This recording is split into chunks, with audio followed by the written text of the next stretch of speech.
জীবনের মূল বীজ বপন করার সময় হলো ছাত্র জীবন। এই সময়টাকে সঠিকভাবে কাজে লাগাতে পারলে ভবিষ্যৎ সুন্দর হয়। পড়াশোনা শেষ করে সবার একটা লক্ষ্য থাকে, ভালো মানের সরকারি চাকরি নেওয়া। চাকরি নিতে হলে অবশ্যই আপনার কিছু দক্ষতা প্রয়োজন, যেগুলোর কারণে আপনি চাকরি পেতে সক্ষম হবেন। চলুন জেনে নিই সেই দক্ষতাগুলো কি কি। 1 নম্বর, অধ্যাবসায়। একদম ছোট থেকেই অধ্যাবসায় নামক রচনাটা প্রত্যেক ক্লাসে পড়ে এসেছি আমরা।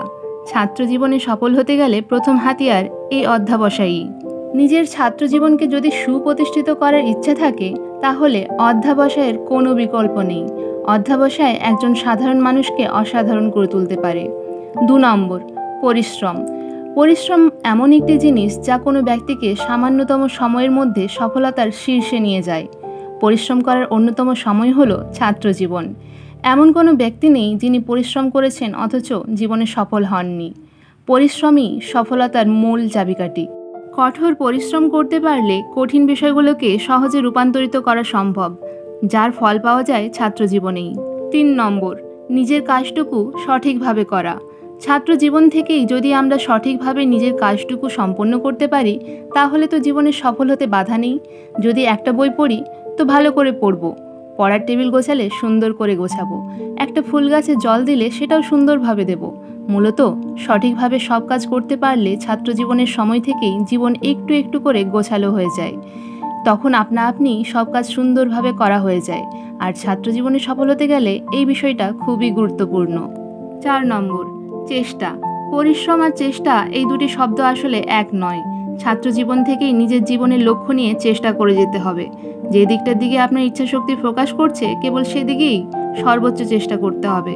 মূল লক্ষ্য নিয়ে চেষ্টা করার অভ্যাসটা ছাত্র জীবন সফল করে তুলবে।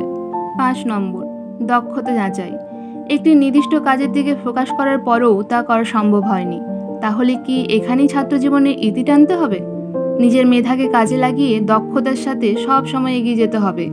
ছাত্র জীবনের অনেকগুলি সিঁড়ি আছে, এক একটা সিঁড়ি এক একটা ধাপ। তাই এক ধাপে অবতীর্ণ হলে পরের ধাপে যাওয়ার চেষ্টা করতে হবে। নিজের স্কিলকে কাজে লাগাতে পারলে যে কোনো কাজেই সফল হওয়া যায়। তাই সব সময় নিজের দক্ষতা যাচাই করা বাধ্যতামূলক। 6 নম্বর, আত্মবিশ্বাসী হতে হবে। আত্মবিশ্বাস একজন ব্যক্তির সবচেয়ে বড় শক্তি। ছাত্র জীবন এমন একটা সময় যখন আত্মবিশ্বাস না থাকলে সামনে এগোনো কঠিন। আত্মবিশ্বাসী হওয়ার ফলে নিজের দ্বারা অসম্ভব এমন কাজগুলোও করা সম্ভব হয়। মনের প্রতি আস্থা রেখে কিছু চেষ্টা করে গেলে আত্মবিশ্বাসী হলে ছাত্র জীবনে সফল হওয়া সহজ। এটাকে ছাত্র জীবনের শিকড় হিসেবে তুলনা করা যায়। 7 নম্বর, সময়ানুবর্তিতা। জীবনে সফল হতে সময়ানুবর্তিতার কোনো প্রতিদ্বন্দ্বী নেই, তা ছাত্র জীবন হোক বা অন্য সময়। পাংচুয়ালিটি নামক শব্দটা জীবনের বাঁক বদল করে দিতে সক্ষম। একটা মানুষ যখন সময়ের কাজ সঠিক সময়ে করে, তখন তার হাতে অনেক অবসর থাকে, যে সময়কে কাজে লাগিয়ে নতুন সম্ভাবনার দরজা খোলা সম্ভব। ছাত্র জীবনে সফল হতে চাইলে সব কাজ সময়ে করার অভ্যাস রাখতে হবে। অজুহাত দেওয়া, দেরি কিংবা অলসতা এইসব বিষয়কে এড়িয়ে যেতে হবে, তবেই না সফলতা আসবে। সবশেষে বলা যায়, ছাত্র জীবন মানেই জীবনের অন্যতম সময়। এই সময়টাকে কাজে লাগাতে পারলে বাকি জীবনে সফল হওয়া সম্ভব। তখন সফলতায় এসে দরজায় কড়া নাড়ে। আর পরিশ্রম, অধ্যবসায়, প্রচেষ্টা এই 3টি বিষয় মাথায় রেখে বাকি ধাপগুলো পেরিয়ে যাওয়ার চেষ্টা করতে হবে। তাহলেই ছাত্র জীবনে সফল হওয়া যায়।